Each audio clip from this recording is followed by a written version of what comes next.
Salamin reflective mirror bronze. Ayun po mga glass na yan, halos umabot na po ng 100K.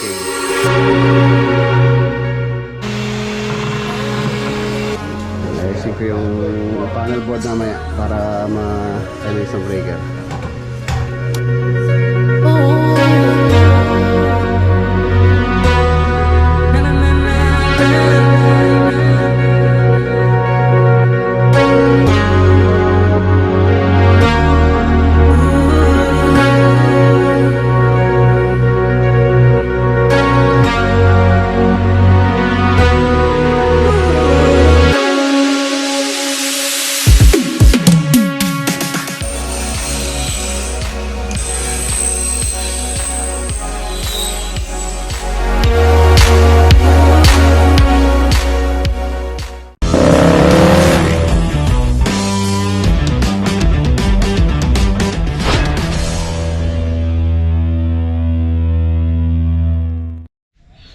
Good morning. Ayan, welcome back po muli dito sa ating channel. Ayan, papunta po tayo sa Tarlac ngayon. Update po tayo sa A-frame small house na ginagawa namin dito sa Tarlac. Ayan, shoutout kay Ate Martes tsaka kay Kapitan. Shoutout din po pala kay Sir PJ Perez. Ayan, shoutout po. Ayan, update po tayo doon. Mag-install po kami ngayon ng ilaw, tapos yung kanyang salamin sa harapan. Ngayon na rin po yung installation. So, dito sa farm, ayan, shoutout kay Tatay Rito. Itong mga pintuan, ayan, na-prepare na po ito, na ponduhan ng banis. Ayan, pero hindi pa finish yan. Doon na po pipinisin yan pagka na-install na. Lalapat pa po kasi yan eh. Ito yung mga hamba, mga TV console. So, schedule na rin po yan.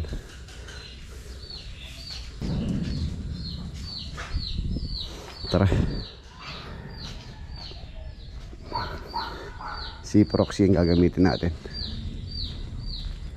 Labo na ng upo. Walang abyas. Wala daw bigas. Wala natin bumili ng bigas. So, tara. Let's go. Ayan mga boss, dinaanan dito si Utol, tapos si Poy Poy. Eto na, nakakarga na po yung mga materialis na gagamitin doon. Aluminum 900 series ang materials po nun. Eto na si Barnden din na mamangan.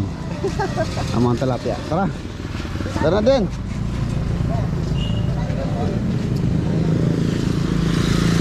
Ngayon pa lang sila papasok.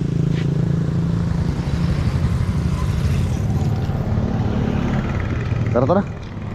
Basta tayo. Ano? Abe na gana. Tara. Lagyan pa kitang lugurot yan. Manta maluwalas kayo again. Nandito na po kami sa Tarlac. Tarlac City.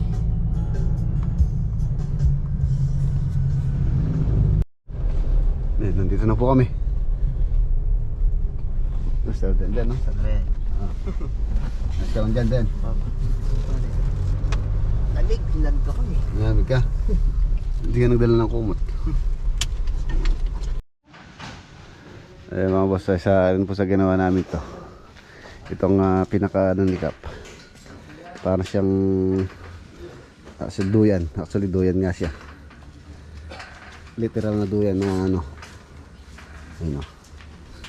Para sa mga park.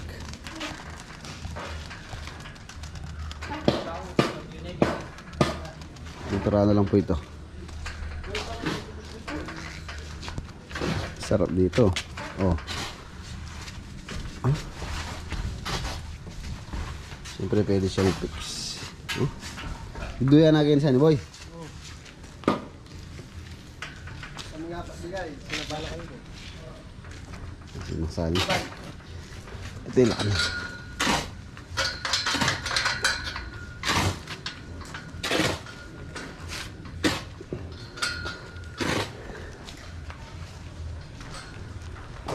Update tayo.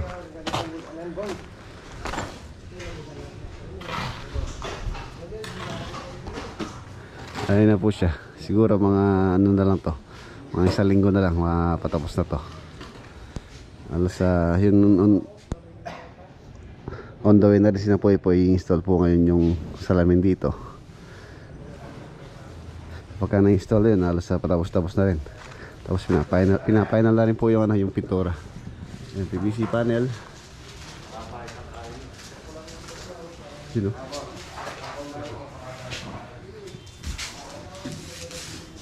Yung ayusin natin dito ngayon mga electrical.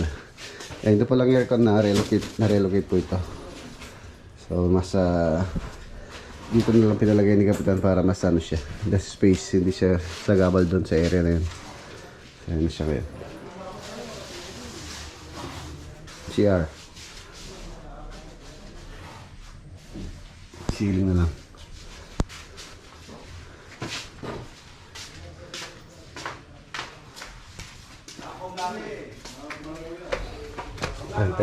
Paling tayo dito sa taas. Ayun po siya. Wow, ang ganda. Woodlook. Woodlook ang kanyang ano, concept. Steel frame po ito. Bakal. 2x6. PVC panel. Ayan, hindi siya mainit dahil may insulation po ito.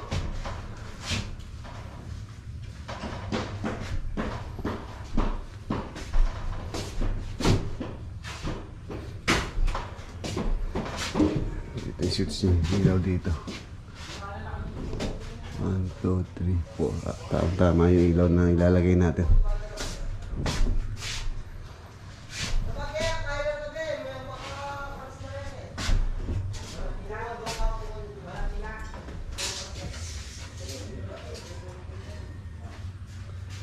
Saka po yung salamin dito.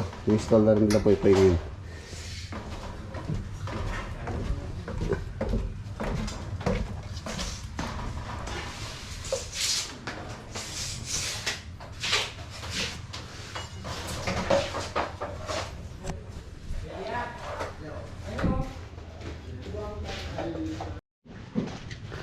Ayan, nandito na rin si na Boss Poy Poy.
Solid door. Ito po yung pinagawa na, isa sa pinagawa natin to. Na-install na rin to. So, babarnisan na. Merenda. It's this na. Break time. Ayusin ko yung panel board namaya para magkaano na po siya. Kuryente. Kulang pa tayo ng isang breaker. Miniature circuit breaker ang nilagay po natin. Bali, apat to. Main, lights, CO, aircon.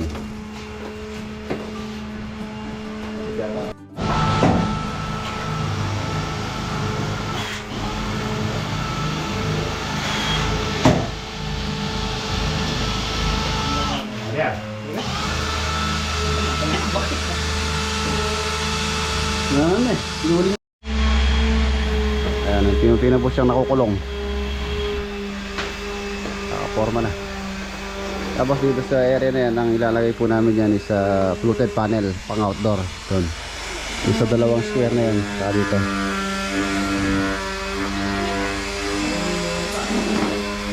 Tapos dito, spandrel.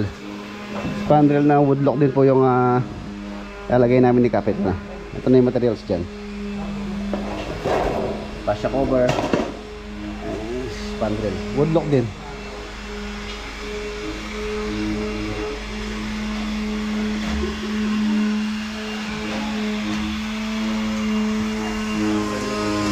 Ayan na. Tulad po sa sabi ko dati, ang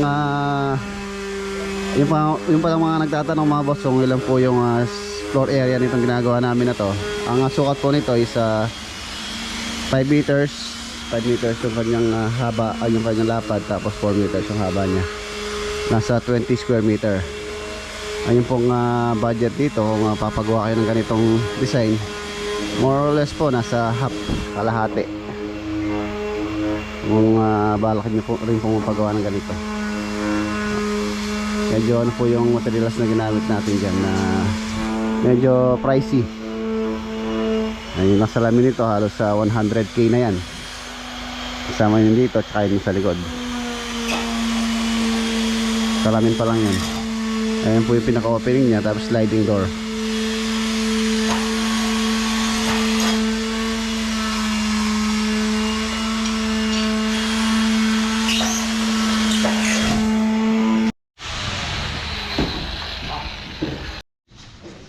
Ayun o. Ayun, alas 12 na. Kain tayo, Den. Tara, kain tayo.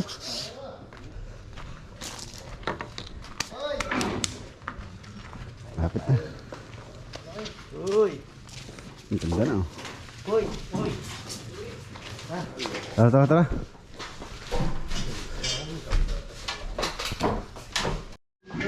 Yan, oh. Sarap na loto ng sani, oh. Sigang namamoy. Maraming salamat kay Kap. Pabili pa siya ng ito, kaya lang di naabot.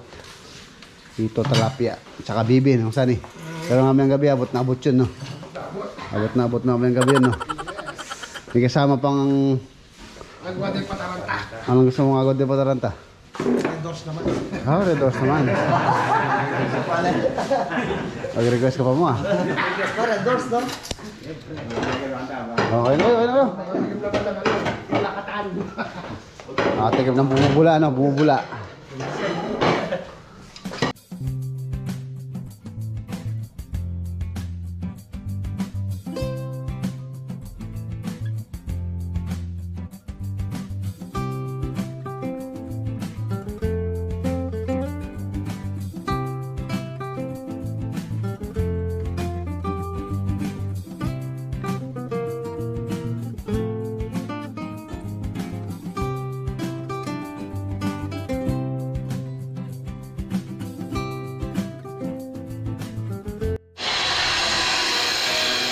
Ayan siya, konti na lang.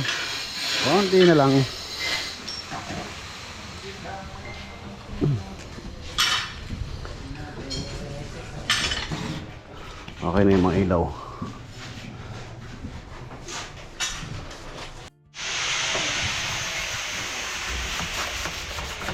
Ay,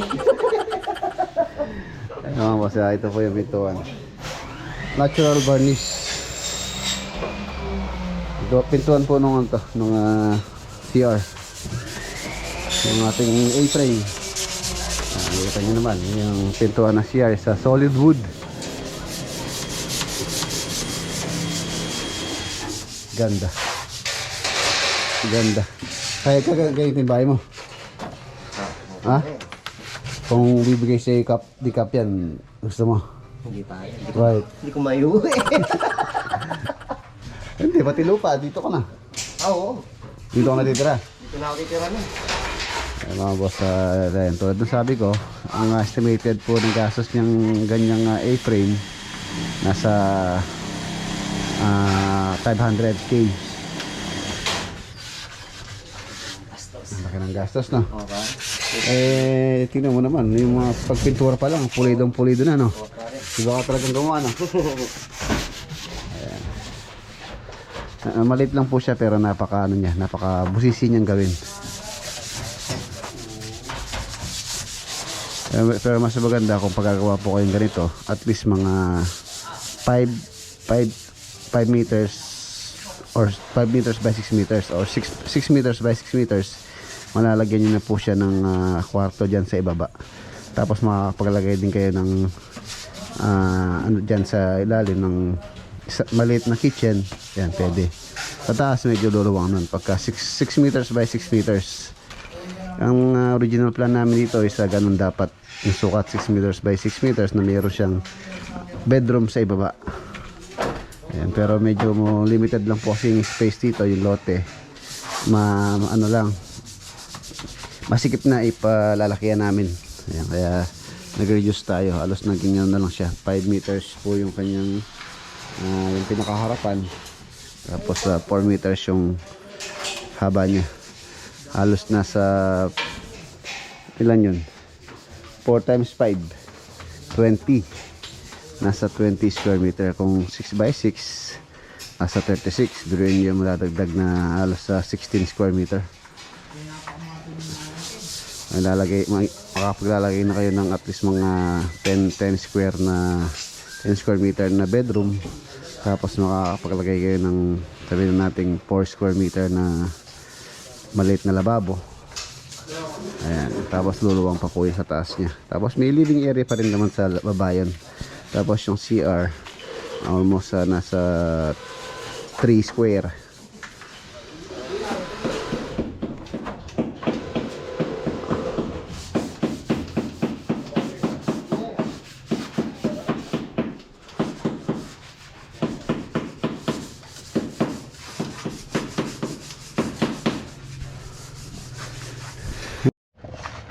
Ayan, hindi po nakahabol kanina yung mga hito sa pananghalian. So mamayang hapunan na lang po nila ulamin yan.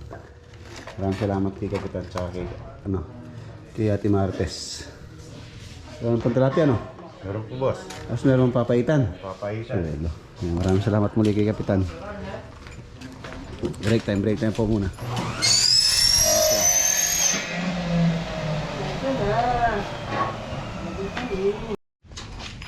Yung si parang din, inihaw yung paborito nyo. Tilapia. Tilapia. Ang laki, no? Hindi ko kumain ng tilapia kagabi. Parang nalasing eh. Nung lasing ka. Ikaw naman. Nalasing ka. Kasi pakalasing. Paano ka makakain ng tilapia pagka nalasing ka, hindi ka makakapagluto.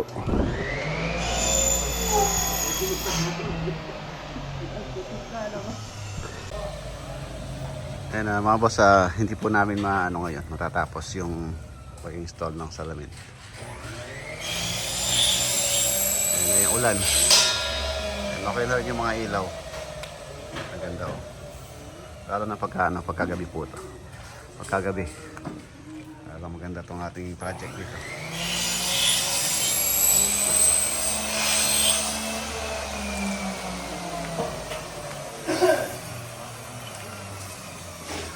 Ayun ang ilaw dito, nakaabang na rin. Spandrel na lang po yan.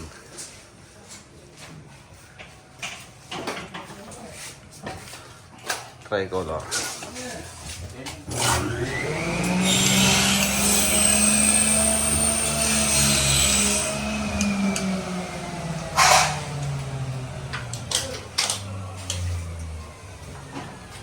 Taas nga natin ilaw sa taas.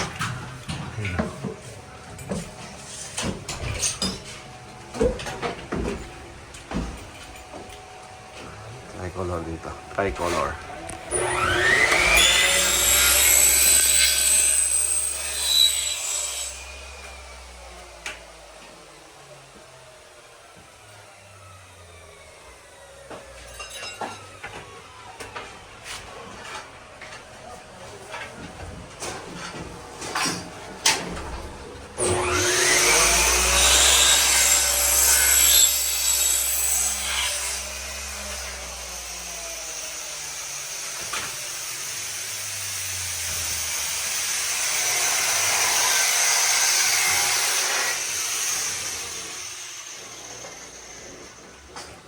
CR. Okay na rin yung ilaw.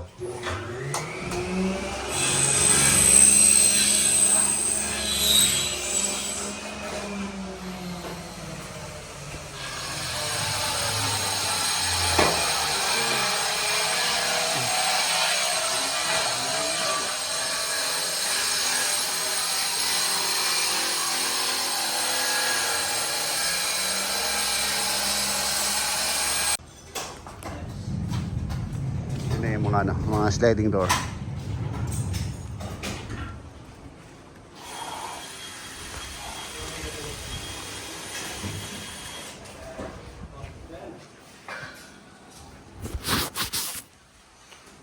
Ayun na ulan. Ayun na po yung ulan.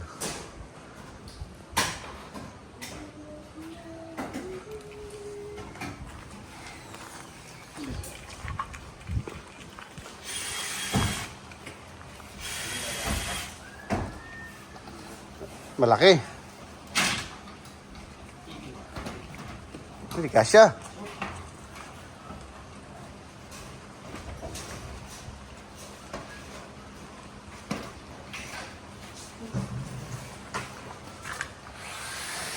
Salamin, no? Pas yung ulan ng tangkay niya. Sagar.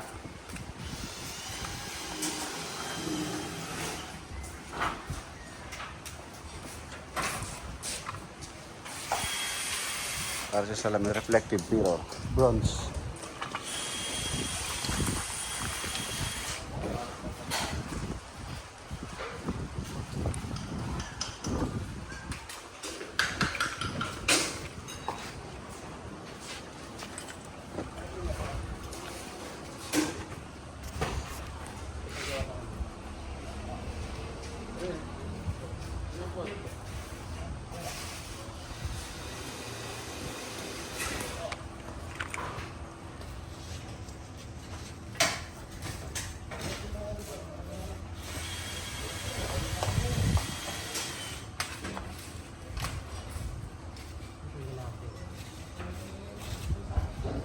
Yun.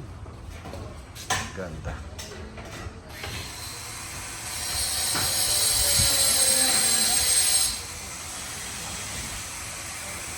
Ayun po mga glass na yan. Halos umabot po ng 100K. Mahigit yan. Yan palang mga salamin.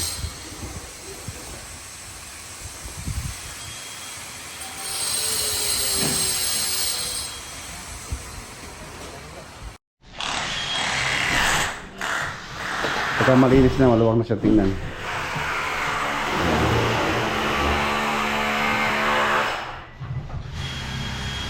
Okay na rin yung ating panel board. The main, AC, CO, lights.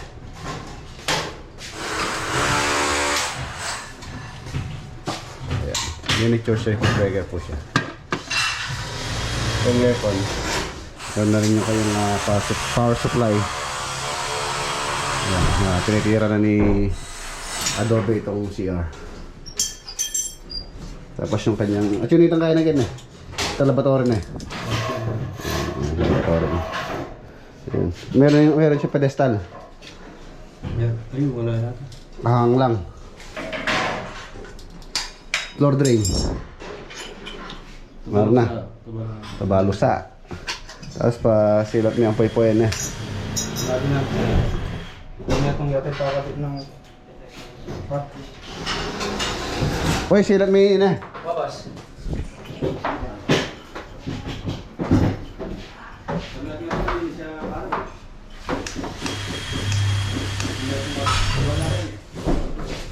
na.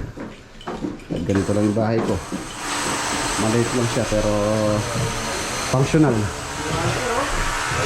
Hindi malaki, hindi naman masyadong nagagamit. So ganito kalaki, sakto lang. So dito yung kwarto.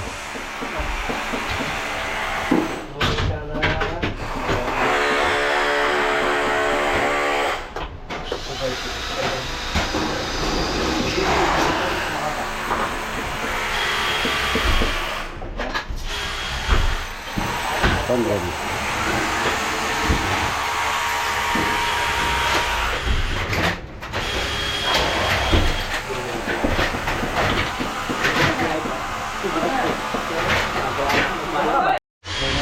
Wow. Ayan, bibitinin ko muna po kayo for now. Sa next update natin dito sa A-frame house. Yun na po yung before and after ng project na to. Ayan. Patapos na siya, konting-konti na lang. Yung salamin halos ito siguro matatapos pero yung sa likod hindi. Babalikan na lang po na nila Boss Poy po yan. So tayo pauwi na rin ito. Ayan. Ayan siya, ang ganda. Nakaka-inlove itong A-frame house. Kahit maliit siya, napakaganda po niya. So ayun, pauwi na po kami.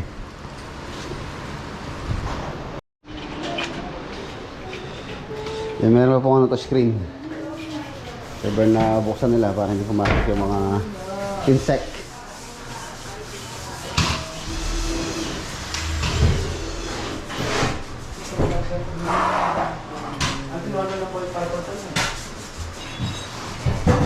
Tara, sarado mo yun.